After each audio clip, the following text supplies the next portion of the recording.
A.J. Brown, what's your take on his performance? Yeah, it sucked. 3 catches, 25 yards, Three and catches. arguing with the coaching staff. Also 3 three drops. drops.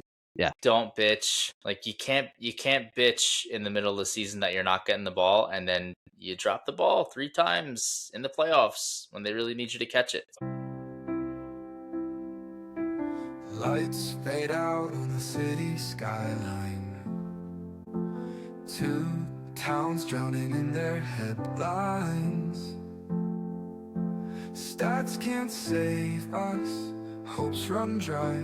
We're all just fans asking why. Misery loves company, and we've got plenty to share. New York's crying, Philly's screaming, and no one left to care. Fanatics and analytics, where hope comes to rot. Hey everyone, welcome to episode 89. We mourn the 2025 Philadelphia Eagles. This is going to be a sad episode. I expect it to be one where we get a lot of anger out of you. So I just want to dive into it. I have a few things I want to go over, but I really want this to be about, at least in the beginning here, I want to hear you vent. I think everyone listening wants to hear you vent. Vent about the Eagles, about the Niners, about what you hate about sports, everything. And we want to hear it all. So Eagles lose 23-19. The repeat attempt is over. They lose in the wild card round in a way that you saw coming, that most Eagles fans saw coming, in a way that they lost and looked pretty much all the problems that they showed all season long, especially in the second half, were true again. And the offense, awful. Let's hear it. What do you think, dude? How are you feeling? And I guess before you vent, one question for you, actually. Okay. 1 to 10. On a scale of 1 to 10, 10 being the most angry. After this game, or as it was playing out yesterday, what were you? 10 being the angriest, and then what are you now? As it was playing out, I was definitely like a 9. I wouldn't say I was a 10 because for anyone who listened to last week's episode, kind of exactly how I thought it was going to go. Yep. I for some reason I have this uncanny ability to predict what's going to happen to a Philadelphia team's playoff demise before it happens. But yeah, so I wasn't that I was extremely frustrated, but again, it wasn't super surprising to me. So but still very mad. So I would put it at a solid 9. And right now, you kind of go through. I think we mentioned before the 5 stages of grief. Whatever I'm at now, if anger is like stage 1, I'm probably at like stage 3 right now, which is more just like bummed out, sad. But anger gets repeated at some point, right? Anger will get repeated as you bring it out of me. Yes. Okay. Even if it's not in like the typical 5 stages of grief, it'll come back. It'll be my 5 stages of grief. Your stages are not the same. Yeah. Okay. Yes. So let's talk about this game. What makes you what has you the most annoyed?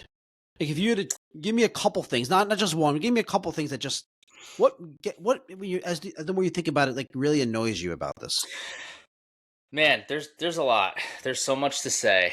I almost don't even know where to start. First of all, I've said it just however many times this season. The offense blows. I don't really know what else to say. They're just awful. Like, they're just so bad. And like, there has to be big changes that get made, because here's the thing. Like, we all start, if I take a step back, which I'm not quite ready to do yet, but just for this exercise here. So I picked them to win 11 games at the beginning of the year. They won 11 games. Not super surprising. However,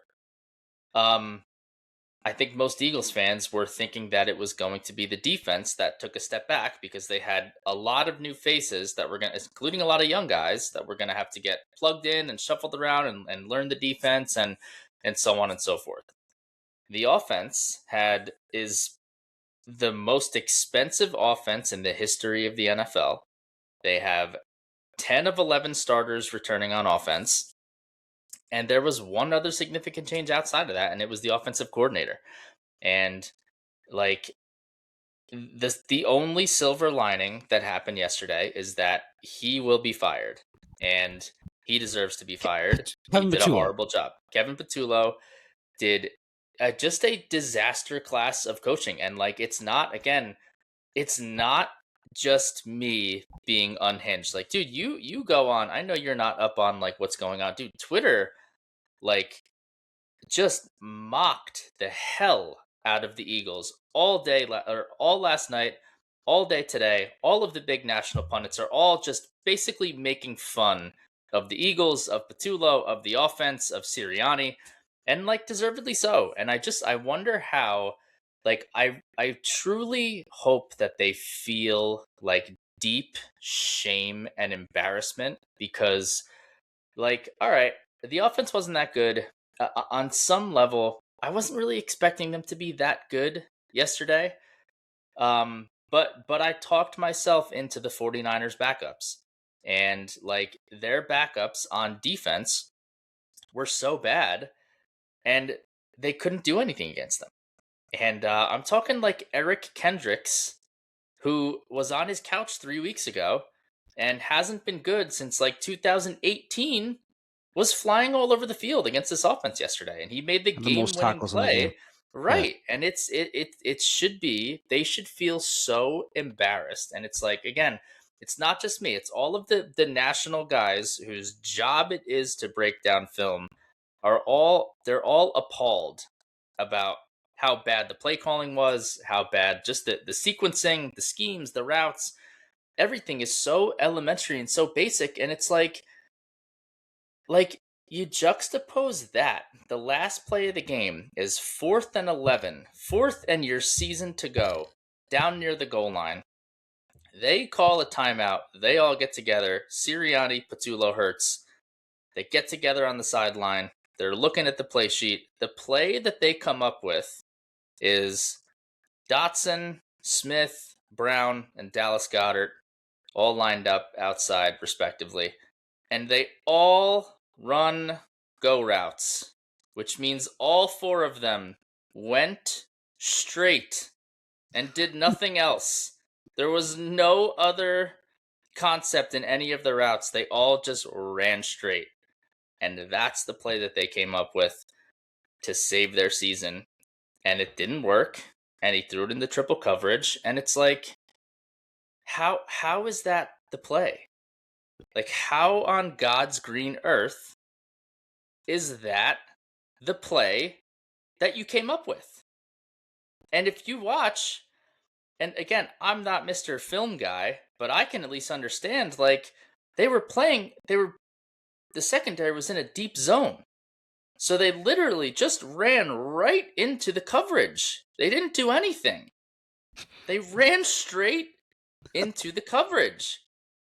And I don't understand. Like, I don't understand. And like, you juxtapose that with Kyle Shanahan, who so does the opposite of that. And I said it in our pregame, our preview pod. Like, he's a wizard. He's a genius. I don't know how he does it. I don't know what he does. I don't know why other offensive coordinators don't literally copy exactly what he does. Like everybody was saying on that last touchdown, oh my God, the route McCaffrey ran didn't look that complicated, right? It looked kind of like almost like an angle route. Maybe there was some sort of something, I don't know, as he made his turn, but like, wasn't that complicated. Why don't we do that? Why don't we do anything that the 49ers do offensively? And it's just, it's maddening, dude, because again, like I would have expected the defense to have somewhat of a learning curve this year, and they didn't. And you could argue that they were better than they were last year. And the offense was just awful. Like, I'm sorry. Like, it's the most expensive offense in the history of the NFL. Don't be awful. Like, be competent. Seriously. And they'll do this thing. The most frustrating part about it is that, like, there were so many times this year where you kind of went into the game feeling as though they could get something going. Like, for example, this game, no linebackers, 5th, 6th, and 7th string linebackers the entire time. Hey, let's attack the middle of the field, right? And they didn't do it at all. Like, they did not do it at all. Everything was outside the numbers. Everything was exactly the same that it had been all year. Another example, against the Buffalo Bills had the worst run defense in the NFL. And it's like, hey, let's get the run game going this game. And they couldn't at all. Like, they could not exploit these matchups that they supposedly had advantages in. And they could just never get it going. And it's so, like, the most frustrating part about it is that there's flashes, right? Yeah. Like, there's flashes. Yeah. They started off the game really That's well. what I was going to say. They had a actually couple did get it. They did get it going, and then they just lost it and never got it back. So here's the thing. They have it for a couple of drives, and then they go 3 and out 5 times in a row. At some point during a game for the 2025 Eagles, you know that they're going 3 and out 5 times in a row at some point. And it's usually like end of the second quarter going into the second half. And that's where they lose the game every time. Like, straight up, they should have put up 35 points up against this San Francisco defense, and they didn't. And man, like, they had time, right? The Niners weren't getting any pressure on Hurts. They just couldn't do anything. They couldn't move the ball. And that's what ended up sinking their season. And I'm also, like, I have my frustrations with the defense also. I thought the defense should also be a little embarrassed. But, like, here's the thing. This is just what they do. Like, it's just what they do. And we had some, like, just whiny. I mean, you want to talk about, like, just the lamest fan base in all of sports. I mean, it might be the 49ers. I mean, just so... Wow. Why are they so angry all the time? Like, why are, like, we had 49ers fans commenting on our episode last week. It's like, thanks for the engagement, but they're all, like, saying, oh, this guy, he's a casual and he doesn't know what it's like, literally, like, exactly what I said was going to happen happened. And everybody, one guy in particular was like, oh, this guy doesn't know what he's talking about. Ricky Pearsall's really good. It's like, oh, what's going to happen? What did I say? They're going to take the next scrub receiver, and he's going to be totally fine. He's going to torch the Eagles. And what happened? The second play of the game. DeMarcus Robinson. The second play of the game, DeMarcus Robinson, who is an awful NFL wide receiver, who's a journeyman, who's never been any good on any of the teams that he's ever been on. What happens? He cooks the literal first-team All-Pro cornerback in Quinyon Mitchell for 60 yards down the field. Second play of the game. And then what happens 2 plays later? He cooks again the first-team All-Pro cornerback for a touchdown. And it's never happened in Quinyon Mitchell's entire career. And here comes DeMarcus Robinson, who is awful, and he does it like he's Jamar Chase. He just turned into Jamar Chase and scored just like that. And it's like, how is this possible? And why does that make you mad, 49ers fans? Like, what a great thing to have that your coach can scheme up scrub wide receivers to get open. It's what they do, and you should be happy that that's what they do, because it means that you can sustain injuries to your players. So, like, it's super annoying playing San Francisco, and I knew this was going to happen. I knew that a dynamic offense like San Francisco wasn't going to be held to 3 to 10 points for 2 weeks in a row. And, like, I guess I did an okay job, right? 23 points isn't terrible, but, like, I had no faith in the offense. But the defense, like, it's hard to get mad at them because they've been so great all year. But, like, you can't let DeMarcus Robinson beat you. I mean, you just can't. And you had to lead late in the fourth quarter, and sure. I'd expect them to step up there and.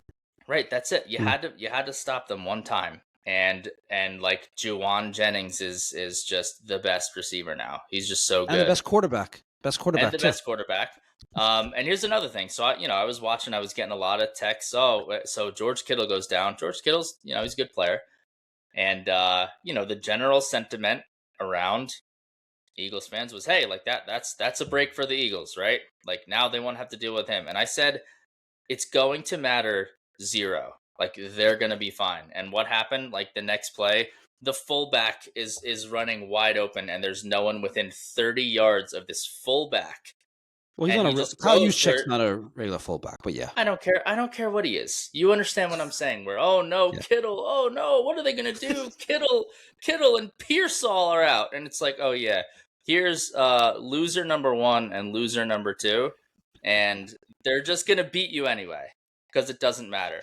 Oh, you have the first team all-pro corner on your team who should be able to shut them down. Yeah, it just doesn't matter because DeMarcus Robinson. So it was awful. I mean, it was awful. Yeah. I mean, look, credit to, all the credit in the world goes to the 49ers, man. They came like, Brock it's not Purdy, their fans. Brock Purdy, no, their fans are super corny. Brock Purdy's really good. They've done that to the Eagles. The past 2 times that they came to Philadelphia, they came and took their lunch money. So, it's really bad. I don't really know where things go from here. They're bad. And that's really it. Okay. All right, let's talk about some of the players and some more specifics. So when I think of this, hold on. Last thing. Yeah, go. Of course, the last thing I want to say on the defense. Keep going. Defense. I mean, what happened? Like, they got no pressure all day long, like at all, no pressure, and it was really disappointing to see. They sacked Purdy once, but other than that, I mean, he had all day back there. And I agree. A lot of these guys were super disappointing, man. Like somebody needed to, especially on that last drive, like one guy needed to make one play. Like the secondary did okay, but Quinyon, he did have a couple nice plays after that, just disastrous. 2 interceptions, yeah. Yeah, but also still, like, I don't know. Like the first drive happened. And if that doesn't happen that way, then perhaps it's a different game. So just very disappointing for that defensive line to get shut down like that. I mean, nobody could get back there. Like, Nolan Smith, bad game, bad year from Nolan Smith. Jalix Hunt was nowhere to be found. Jalen Carter, Jordan Davis, like these guys that have been the workhorses just weren't doing it. Jalen Phillips was okay. Linebackers not very good. I know they had the 2 turnovers, but I thought it was a really bad showing from the defense. So just all phases. Elliott misses an extra point. That point ended up mattering, of course. Like you knew it was going to. And the Niners missed an extra point too. I know, but again, that last drive they could be going for the tie. They could have been playing for overtime instead of forcing it into triple coverage on 4th and 11. So just a bad showing all around. Very, very, very frustrating. I agree. And dude, the defense. I agree with you. I think the turnovers made the defensive performance seem good, but they weren't very good most of the game. They had a couple middle of the game they settled in a little bit, but I agree. And something that so a couple things. DeMarcus Robinson, I know we talked about him. 6 catches, 111 yards, crazy, unbelievable. 4 catches for 106 yards on downfield targets, 10 plus air yards for DeMarcus Robinson. So yes, he is Justin Jefferson, Jamar Chase. The combination of those two, apparently. And then the receivers against Adoree Jackson, 4 for 48 yards. So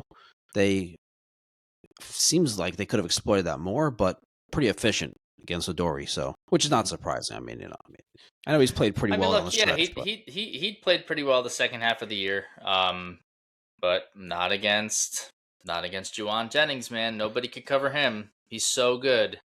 Oh my God, he's so good.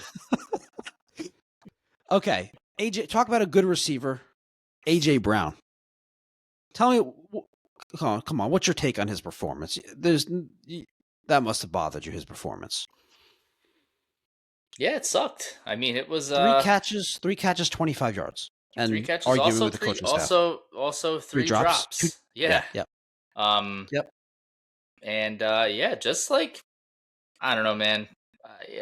I've very much enjoyed AJ Brown's tenure with the Eagles. He's the best Eagles receiver of my lifetime. If that was his last game with the Eagles, I don't know, man. Like, don't bitch. Like, you can't bitch in the middle of the season that you're not getting the ball, and then you drop the ball 3 times in the playoffs when they really need you to catch it. So I don't really care about like the arguing with the coach, like whatever. I think that's just two competitors who are I agree. If they turn it around and up. win, everyone just laughs it off. Like Right, they're talks. right. Yeah, look at that passion. Exactly. Remember Travis Kelce like pushed Andy Reid in the Super Of Bowl course, a couple years ago, and everyone was like, "Oh, Travis is such a competitor. He's so great." But like, same thing. I don't lose any sleep over that. But yeah, I mean, the fact that he was the one to whine to the media and put out all these cryptic tweets all season long, and then like when you had the opportunity to make a play and you didn't, like, I don't know. It's just a really bad look. And then he was the only player who didn't speak to the media after the game. So just bad. I mean, bad all around. I don't know. There's definitely a lot of speculation that he's not going to be here next year. I don't really know what to make of that just yet. I don't really know that they would trade him. It would be a pretty big cap hit if they traded him. So let's table that for a little bit. I actually do have some thoughts on the AJ Brown trade. Let's table that for a little bit later. Yeah. So AJ Brown, like, catch the ball, man. I mean, that's it. Don't be this, like, you're great, or you were great a couple years ago. I don't know that he's the same player that he was in 2022. Doesn't look like it. No. But the ball comes your way. It hits you in both hands. Got to catch it. Or you got to make a little bit more of an effort too. Like, I feel like some of these, if he dives or fights for the ball a little, maybe he gets a DPI call or something. I don't know. He just looked just effortless, lifeless, and the ball hits you in the hands. You got to grab it, man. You got to grab one of them. You can't drop all 3 of them. No, I agree. And it was a bad game. It was a really bad game. It was a really bad game for AJ Brown.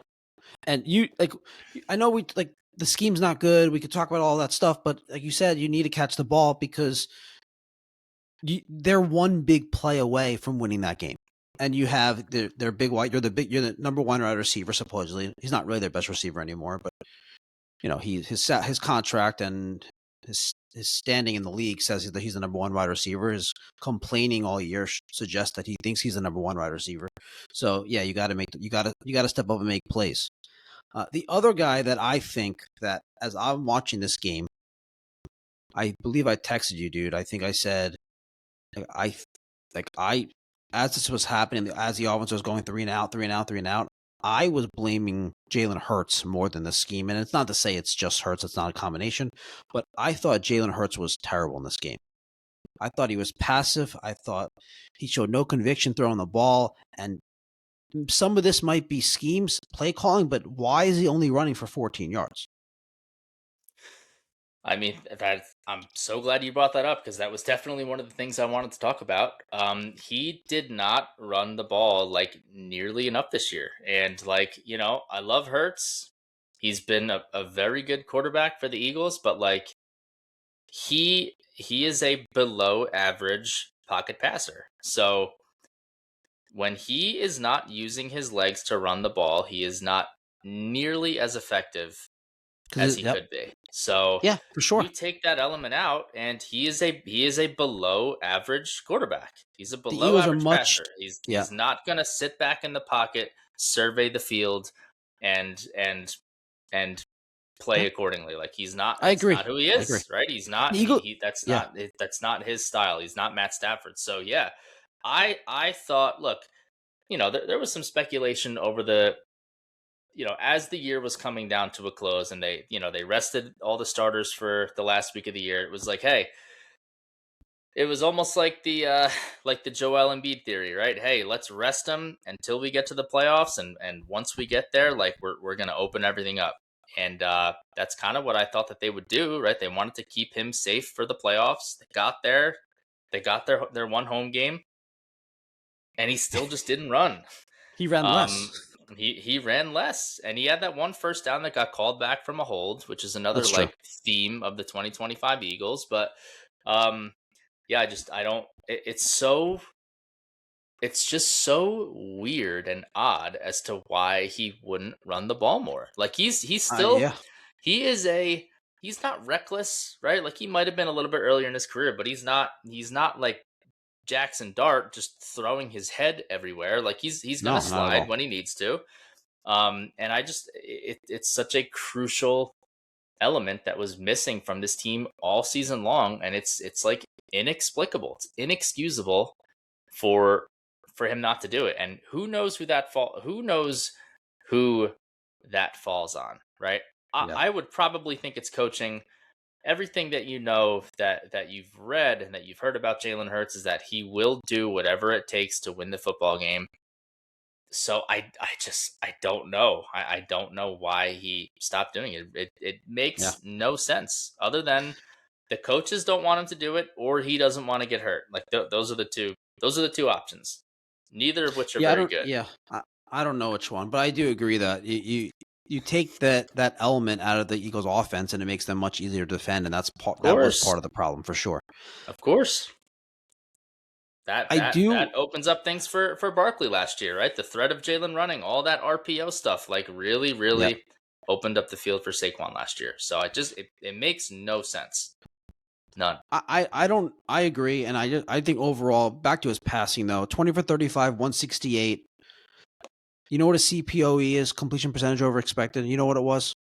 No. Negative 7.8%. His pass EPA, negative 1.1. It was just an awful game. And he didn't turn the ball over. So if you turn the ball over, the numbers are a lot worse. But you put up a 70 quarterback rating without turning the ball over, that's really bad. He just looked afraid to make throws. Or run too. Yeah. Yeah, I don't quite understand it. Again, especially going up against that JV defense, man. It's inexcusable, and I don't know. I don't know what you do, man. I really don't. Like that's not the kind of you look around. Just look at the playoffs. Like every other game of the playoffs hasn't looked like that at all. Like the quarterback can move the ball, and I think that's part of the reason why they go into some of these these 3 and outs is because they get so, I don't know if it's conservative or what, but it's like they just get so predictable and like safe, and they never take risks, right? Like they never have those big like chunk plays like they did over the past couple of years. And I don't know how I don't know how you can explain it away. And I don't know how you go the entire season and not fix this. Again, like I know how I am, dude. And I know everyone makes fun of me because I'm emotional, but like we've now said this like since week 6 and nothing has changed the entire season. And like, how do you go as a coaching staff? How do you go like 14 weeks without changing anything? It doesn't make sense. I agree. It wasn't working. Like something had to change, and it just didn't. And it's like, do you? Yeah. No, go ahead. I was gonna. So now I was gonna ask you if I'm right. If you're ready to move away from the game specifically and talk about the season, the team in general. I have a question about. I think this is not the first time. You said a lot of games this year. Their offense had a good start, and then mid second quarter through like through the third quarter or whatever, early fourth quarter, even maybe through the whole second half, they just had all these 3 and outs. They couldn't move the ball. They couldn't do anything. They not only did they not make adjustments off to the offensive scheme and the game plan the playbook all season, they didn't make these in-game adjustments also. It's almost like the opposing team, the defenses, made adjustments, and then the Eagles just kept trying to do the same thing that they came out doing first couple of drives. And that's what it looked like in this game as well. That is exactly what it looks like and exactly what it feels like without a doubt. Yeah. And Sirianni got more involved. We obviously, he was involved in the last play. You already talked about that. And in general, he was more involved in the offense. What week did he start getting more involved? Do you know? I don't recall. It's all a blur at this point. But it was sometime in the middle of the season where at least publicly, it was shared that he was getting more involved. And not much changed, which that seems odd to me. Yeah, I mean, is it incompetence? Is it because they have no faith in the quarterback? Like it's just so odd, man. It really makes no sense. Like they can't be that like not smart. Like they can't be. Like again, if I can see it, that's a nice way to put it. Thank you. I tried. I mean, yeah. If we all, and again, like they are the laughing stock of the NFL today. And if I can see it, okay, like how can you not see and fix something? Like it's how. I don't know. A lot went wrong this year, other than the offensive scheme, though, right? I don't know if the offensive line was part of the run block scheme and part of the pass block scheme, but the offensive line was bad this year. AJ Brown, obviously, he had 1,000 yards. His usage was a big question. I think it's probably more of a disturbance in the locker room than if he's complaining and then plays well. I don't think anyone cares. But if he complains and then doesn't play well, I think his teammates probably have an issue with it. I'd imagine. I also think that. So I think I wonder if at some point the defense playing so well every week got frustrated with the offense. I mean, that's something that's I could see being causing some conflict in on the team. So, do you want to talk about? Is there any other thoughts that you have about this game or about the team overall before we kind of talk about a big thing I hear a lot? This is what I want to get your opinion on this. A big thing I hear is people saying that, oh, they're way too talented for this. But I think, do you agree with that, or maybe they're just not that talented anymore? Like maybe they just aren't as talented as they're perceived. Like they don't have as much talent as perceived. What do you think? So we kind of had this conversation earlier in the year, right? When we did. Remember the great debate in Philadelphia was, is it coaching or is it the players, right? And my argument then was, everyone agrees Philadelphia has a lot of talent, right? But everybody kept saying, well, they're just not executing. They're just not executing. They're just not executing. It's like at some point, if you're not executing, then you're just not good players, right? Like you're just not good at your job if you're not executing it, like on a consistent basis. So I tend to just, I don't know. Are they all as good as they were last year? I don't know. Probably not. But yeah. I mean, who's I don't really know who, like age-wise. Like it's not like they're getting old on the offensive, on the offense. Maybe like Lane Johnson's a little bit older. He was really good though. Yeah, I guess you could argue like AJ Brown's. He's not older, but he's a big, very physical receiver who's played a lot of football. He's not young. Maybe Dallas Goedert is on the wrong side of 30. I don't know. Saquon had that workload last year, but like, again, like you have to do something. You have to be able to work with the hand that you're dealt. And like you had Kyle Shanahan on like, I don't want to hear excuses because listen to me, like I'm like I'm like the boss of the team, but you are. I think the excuses are, well, here's the thing. Like, who's more talented? Like, let me ask you this. Who is more talented? What was left of the San Francisco 49ers offense or the Philadelphia Eagles offense? The Eagles. I think so. I think it's pretty, I'm pretty confident with that.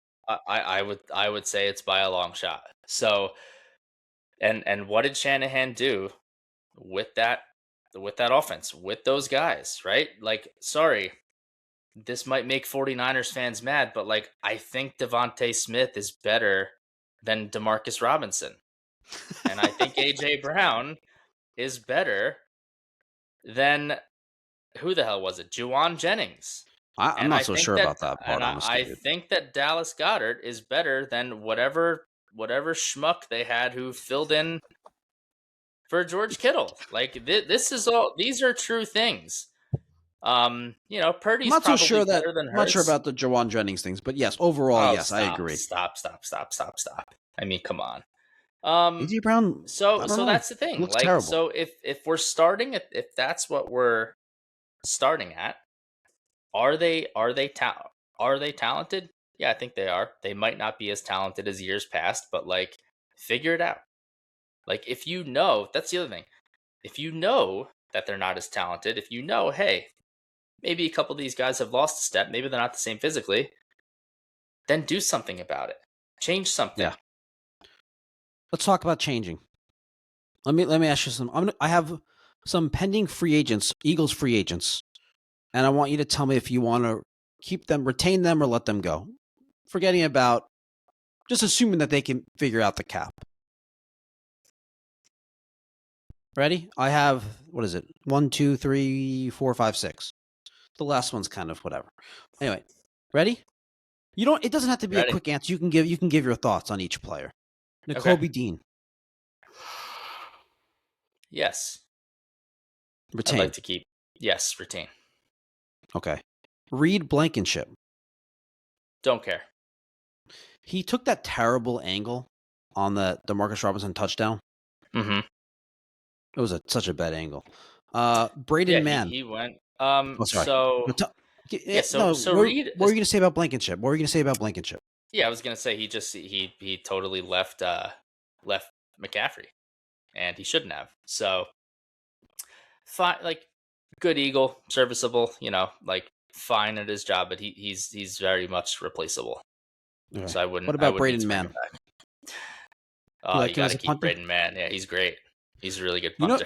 You know that he was on the team this year. He was terrible on the Jets. He was so bad as a Jets punter. Oh my God, he's good. No, he was very good. All right, trade deadline acquisition, Jalen Phillips. Sure. Yeah, why not? Jahan Dotson, potentially your wide receiver 2 next year. No. You're over him. Over him. Very, very bad year this year. Yeah. How about Marcus Epps? No. Doesn't matter. I left off Adoree Jackson. I'm not gonna. It's not even. You don't care if he's back or not. Don't care.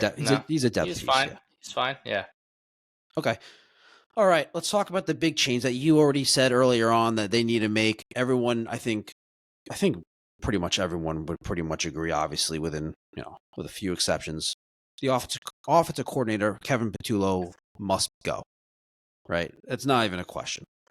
Without a doubt. There's no way that they could trot him out the next year. Do you have any concern or any thought or, I guess, pessimism that they will bring him back? I don't.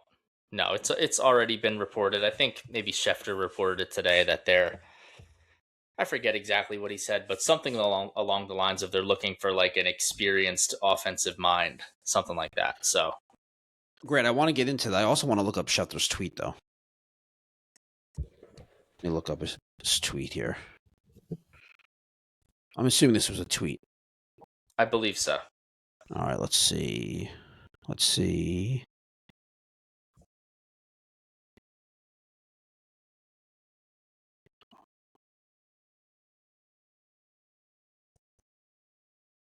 Where are we, Shefty? Here we are. I'm not going to spend too much time looking for this, I guess. I don't see it. So, whatever. Anyway. I'll find it in 2 seconds. Maybe you look for it a little bit. Anyway, I'll move on. I want to, regarding potential OCs, I do want to throw a couple names at you. Okay. Get your raw hot take. I just want to say something actually really quick. Go. So I normally wouldn't think this, but I don't think that they will, but I wouldn't be super mad if they let go of Sirianni also. Whoa. Only Whoa. so Wow. only for the reason because they're gonna keep having this problem. Like there's a pretty common theme with the Eagles. I If know you you're go going back, with this. so like they have a very good play caller, right? They have a great year. They make a deep playoff run, and then he's gone the next year. And then they hire someone from within, and they're horrible, and they don't have a very good year.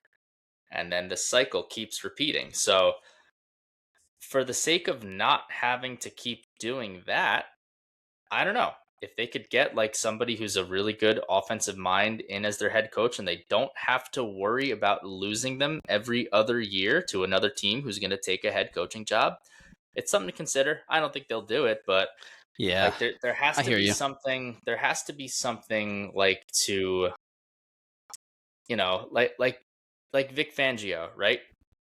For whatever reason, there's not a lot of Vic Fangios on the offensive side of the ball, right? Like Vic Fangio, he's not The going guys to that leave don't for want to be promoted to a head coaching job. Like right, he's just right, happy in the role he's in. right.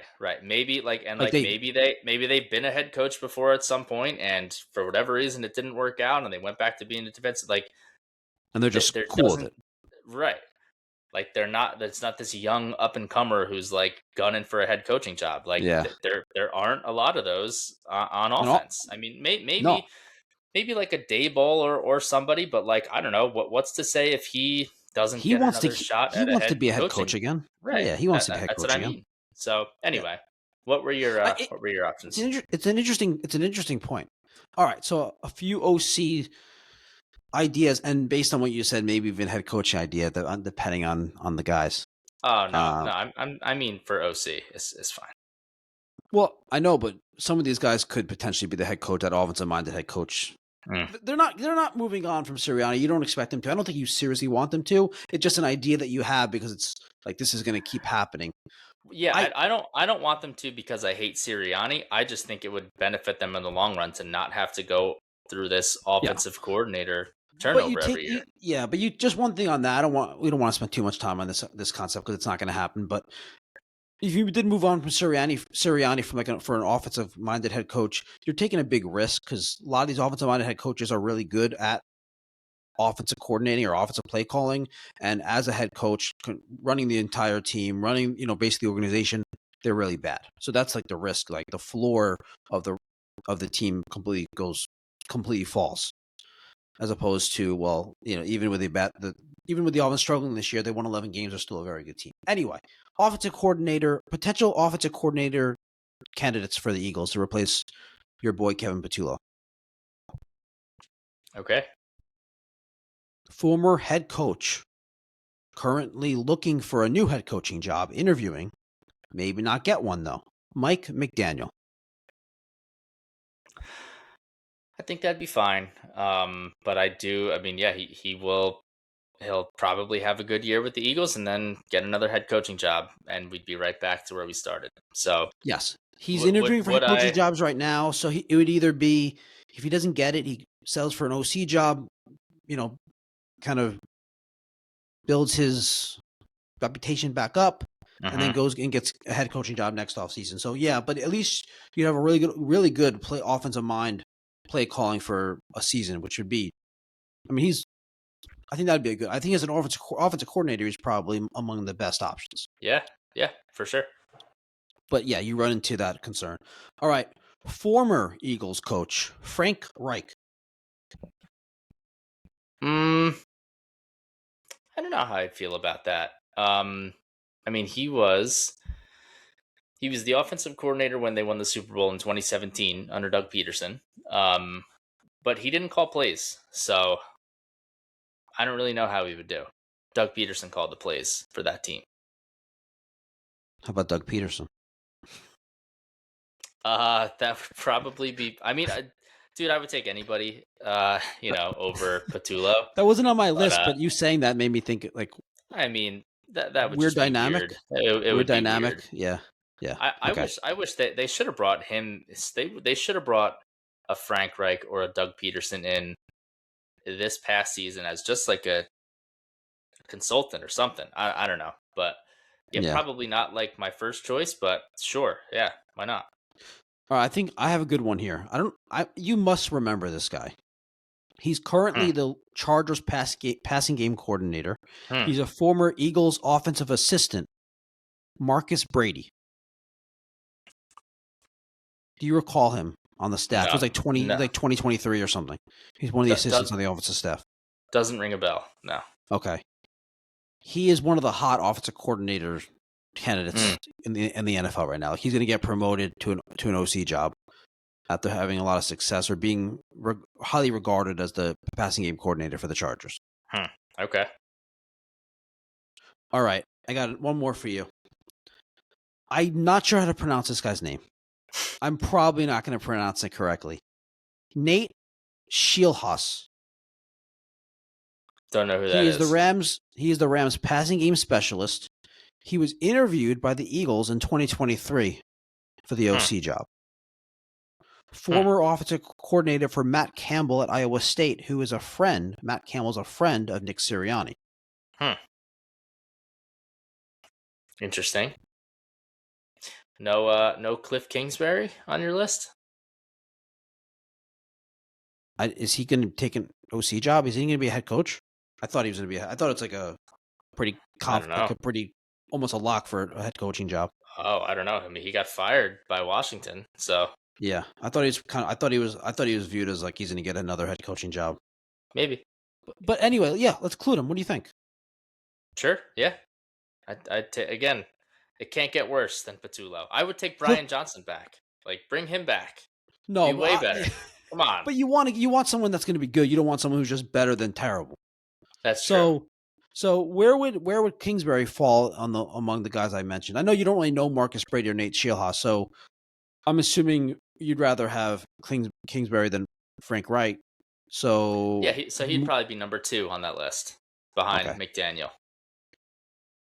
Okay. Can we talk about AJ Brown? I wanted to table this. I know you mentioned like there's a lot of like there's a big cap burden, a cap hit if they trade him before like I forgot what it is, June 10th, whatever the date is. They're gonna trade him, dude. Like a couple things that you could restructure the contract and then trade him. You could after like that June whatever that June date is. The cap hit is spread out over like a bunch of years. It's not that significant per year. I just don't think it makes sense to have a receiver that complains so much, that complains on social media, that's arguing with the coaching staff, like just looking miserable on the sideline, not playing at that elite level, and they have a wide receiver who I think Devontae Smith is ready to truly break out and be an elite wide receiver in this league. And I think having AJ Brown complaining and taking away targets is holding him back. And I think the Eagles offense will be better without that annoyance, that focus that we have to get AJ Brown the ball. I think the offense will be better without him there. So I think they're going to trade him. Yeah, it certainly feels and seems that way. As you're saying that, I just, I've kind of thinking of a trade proposal in my head. Do you think that they could trade AJ Brown and a first round pick for Juwan Jennings? DeMarcus Robinson. Yes. Or Ricky Pearsall. Please. We will give you 3 first round picks and AJ Brown for Pearsall. Oh, you'd be so lucky. Oh my God. It's not enough. I think you wouldn't be getting much back. You'd be getting, I don't know, 3rd round pick, 4th round pick back. It wouldn't be much, but it would just be like, let's get off this guy. Let's move on. I think it's better for the offense going forward without AJ Brown. Now, maybe he had some injury he was dealing with that we don't know about, and the Eagles know, and that's why they think that he's going to get back to being elite. But at the level he played in this game, the level he played this season, which was still good. I mean, he still had over 1,000 receiving yards, but it's just not worth the headache for very good performance. Yeah. Yeah, I agree. But I mean, with that being said, if that is the first like domino to fall, then I just expect them to be not good next year. They're not going to No, get dude, a but why don't you think? receiver. No, they could draft a receiver in like the second round or in the first round. And I don't know why. Like, do you not view Devontae Smith as like how I was saying? I think if you remove AJ Brown away off this team, you bring in a better offensive coordinator, better offensive play caller with a better scheme. I look at Devontae Smith as a guy who could be a top 6 or 7 receiver next year. I don't. I mean, I love Smitty. He's awesome, but um, I don't think he's like top 10 receiver worthy. I think a lot of his success is off of AJ. But I think he's great, and I think that like he will still have a good year and a good career or season And when a AJ's Caruso. gone. Yeah, but I don't think. I don't think he's gonna like jump. I don't think he's gonna jump into like a top 10. You know, he's not a CD Lamb or a Jamar Chase or a Justin No, Jefferson. Like he's a but those very are the good top like 3 or 4. receiver. I agree he's Right, not but on that level, but dude, I actually really do think that AJ Brown has hurt him. Being on the same team as AJ Brown, especially this year, has held him back. Maybe not in the previous years when AJ Brown was really good, but I think it held him back.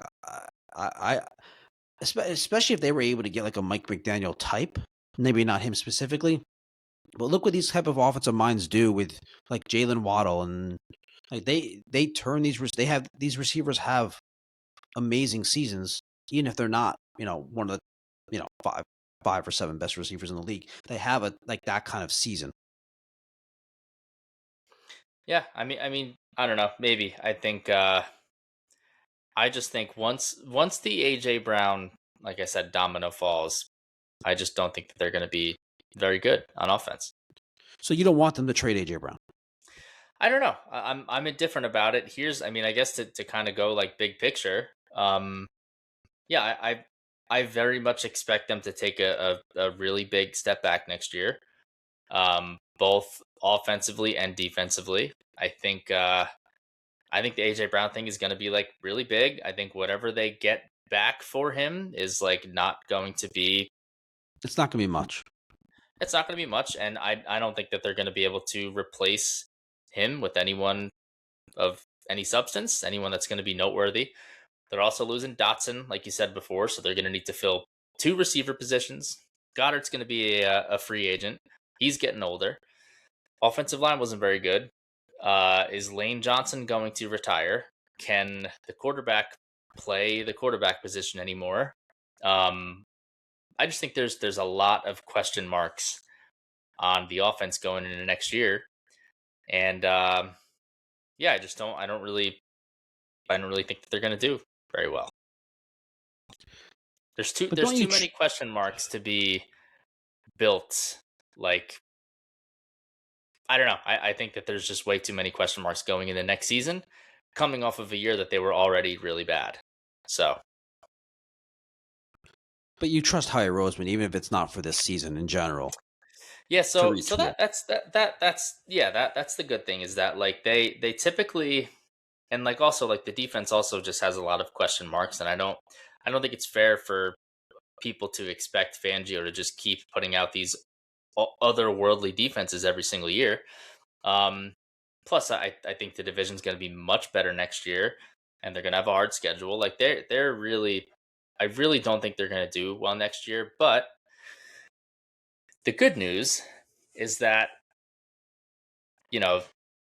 over the past 20 or so years, 25 years, they haven't gone into like these long rebuilds. Like they're usually pretty good of taking a step back for a year and then pushing forward the year after that. Like they're not like the Jets or the Giants who go into these 12-year rebuilds and they're just into the abyss and into irrelevance for a decade. Like that hasn't been them. No. And yeah, I expect them to be bad next year. And then hopefully the year after that they'll be able to put something together. I like it. We can close it out with a silver lining, some positive, some optimism. The Eagles have an amazing GM. Howie Roseman's incredible. I I thought you were going to say that optimism. The Eagles will be awful next year. The Eagles will be awful for your standards. They will win 9 or 10 games, and it'll be the worst season ever. Nope. I think they'll probably win 7 games next year. That's my guess. Wow. Too hard of a schedule. Yeah, too hard of a schedule. Too many question marks on the offense. Schedule. They're playing a first place schedule. What do you mean? But you always mock the whole schedule thing. Like, you don't, just because you were a first place team this year or a playoff team this year doesn't mean you're going to be one next year. Look at all the teams that were playoff teams last year that aren't this year. It's not. Yeah, but I don't know. The division's going to be a lot better, and whatever. Are you sure about that? Matter. By the way, are you sure yes. the division's going to be a lot better? Without a doubt. Yes. Why without a doubt? Because Dallas's offense is insane, and it was insane this year. But now they have some time and resources to put into their defense, so that would be good. Obviously the Giants are going to get their guys back. They're going to get their guys healthy. They still have a top 5 their guys, pick. as in Jackson Dart and Cam Scatterville. Those are their guys. And like, Malik Neighbors. Is he going to be back to start the season? I don't think he is. Probably. Anyway, I think going. so. What else? Anyway, Washington was super injury. Like, they were injured all year. That probably doesn't happen to them again this coming year. So, yeah, I think they're going to be a lot better next year, the division, for sure. I'm skeptical, but okay. Okay. Barkley another year older. I don't know. I don't really see. Make the case for optimism going into next year. You want me to make? Okay, sure. And don't just say their GM is good. Like, that's not okay. No, I mean, they have. That's a good starting point.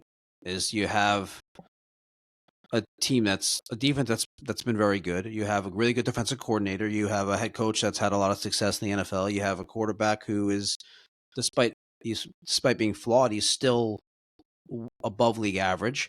And yeah, I trust Howie Roseman, and I also think that especially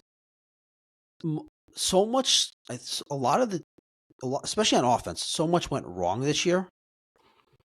You replace the offensive coordinator, you get a better scheme, and you have Saquon without as much of a workload, coming off less workload. I mean, I'm not convincing you. I'm saying this, I'm seeing your face. I'm not convincing you. I'm not convinced. And then there's also, I think it's I look at it the opposite. I think the Giants have the Giants do not deserve any confidence at all, that, or as an organization, that they're going to be good this next year. I don't.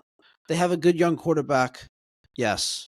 I don't know if that's enough for me to be like, oh, I believe in them. And for the Cowboys had an amazing offense this year, and they were bad. I don't know. I don't know if the Cowboys. I think the Cowboys are probably going to be good. And Washington, yeah, I agree. They had, in terms of things going wrong, they had a ton of injuries. A lot went wrong. But coming to the season, we both agreed. I think we said this last year. They had crazy fourth down conversions 2 seasons ago. It wasn't like, or last season. It wasn't like they came into this season as we both agreed, like they were this juggernaut. They had a lot of fluky wins the previous year, and people were overreacting, overhyping them up because you have the fun young quarterback, the team that they thought was on the rise. I don't think Washington, even if they were healthy this year, was going to be very good. I just don't think the NFC East outside of the Eagles is very good, and I don't think any of these teams really deserve any sort of confidence or conviction to say, oh yeah, they're going to be good. Like, Washington's had one good season in the last how many years? Dallas hasn't been. Their defense has been terrible for a few years. The Giants haven't been good in 15 years or whatever it's been. The Eagles are the only team that's been consistently good. And they still have a good defense. They still have Kenyon Mitchell. They still have Jalen Carter. They still have a lot of these core pieces on defense, and they still have Saquon. That's a pretty good core. Okay, if you say so. All right. Okay. Any last thoughts, dude? Did you mourn? Did you mourn the Eagles? Are you mourning? How long will you be in mourning? I'll probably be in mourning. I don't know, the rest of the week, maybe. We'll see. Are you going to watch any? Are you going to watch any sports this week? Maybe. Yeah, I'll probably watch the Sixers. But I might skip. I don't know. Yeah, we'll see. I'm not. Are you like, going to watch? Are you going to watch the divisional round?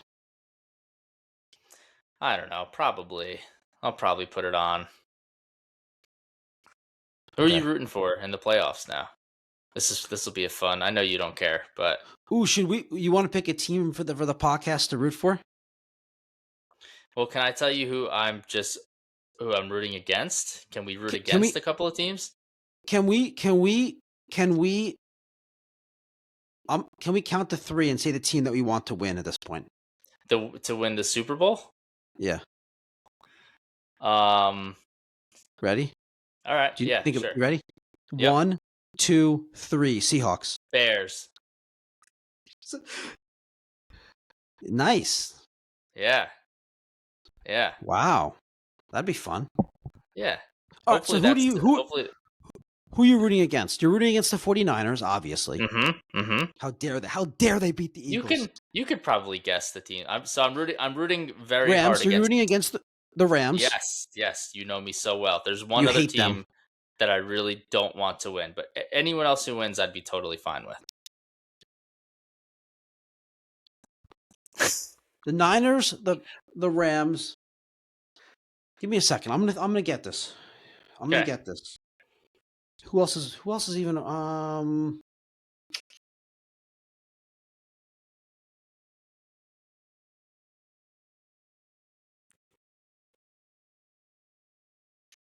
Patriots? That's right, man. You know me well. Yes. Let's do it. So enough. We've seen enough Patriots Super Bowls. Hate the Niners. Hate the Rams. Everyone else I'm cool with. And as we're recording this, the last game of the wildcard round's going on. The Steelers are playing. I thought you might say you're rooting for the Steelers. So I am, but I just feel like they have zero shot to win. So I kind of went realistic on it. But yeah. So I like the Bears for a couple reasons. One,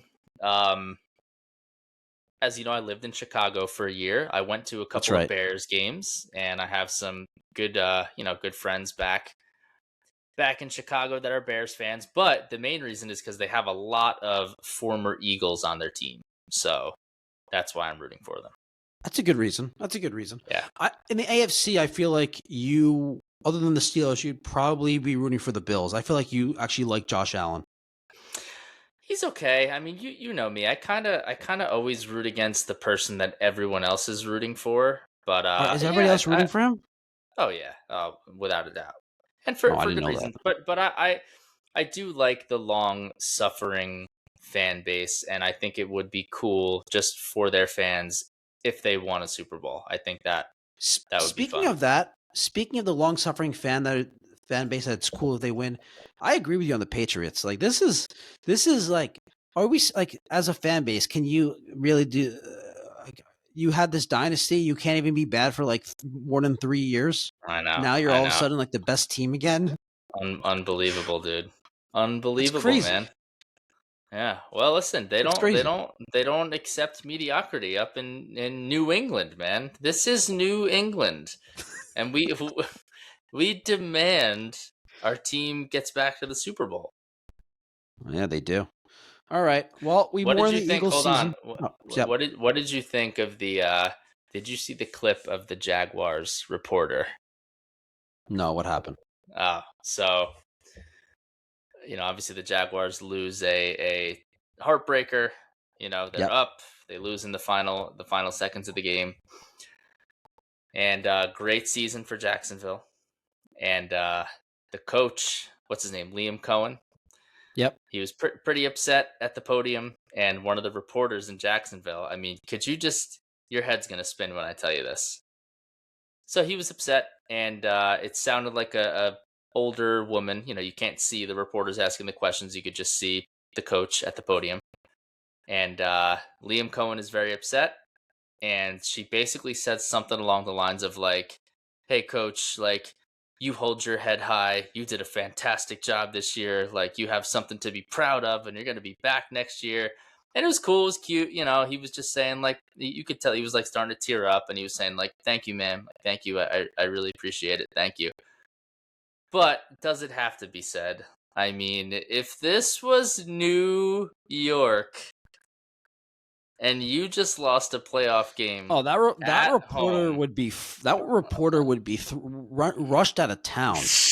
That reporter should have thrown tomatoes at Liam Cohen and booed him and told him how much he sucks. If that was Philly, they would have threw snowballs at Santa to take out their anger. That is such a Jacksonville thing, though, for sure. You think so? Hold your head up. Yeah, definitely dude, is. What if it was New York, dude? Dude, I don't think a reporter in New York or Philly or Boston would say that. I know. That is pretty funny, though. Point. All right, that's why I wanted to bring it up to you. Yeah. Yeah, we mourned. We mourned the Eagles. I'm over it. I'm happy now. I was never really that upset. I lost my bet. I was looking forward to having a nice few episodes about the Eagles going forward. I don't know what we're going to talk about on this podcast now. Are we going to be ignoring the NFL playoffs? What? We can talk about that. Last year we just had the Eagles the whole journey. So now I don't know what we're going to do. We can talk about. Let's do this. I know what we could do. We're going to go through the matchups and just say, what if the Eagles or the Jets or the Giants were playing these teams? We can talk about the Knicks. Did you hear the new nickname for Bridges? No, who came up with this? Oh man, I saw on Twitter they were calling him Michelle Bridges instead of Mikael. You know why? Why? You know why? Because he's soft. He is soft. He's so afraid. No, he really does play so afraid. He's so afraid of contact. No, he is. He's afraid of contact. Soft. It's true. He's soft. I mean, you can't have him and Cat on the same team. There's too soft. Too much softness. All right, that's it. We mourn the Eagles. Dude, hold on. Michelle Bridges is good. Come on, that's good. Yeah, that's good. It is good. I agree. Okay, good. Yeah. All right. That's it. Everyone, thanks for tuning in. Sorry about the Eagles. Please subscribe. We'll have more Eagles content coming. We'll talk about the offseason. Sistad's going to talk about the A.J. Brown trade once it happens. We're going to talk about the free agent signing. Sistad's going to be at the draft live. We'll be potting from there. Oh my God. So everyone, please subscribe. We'll see you next time.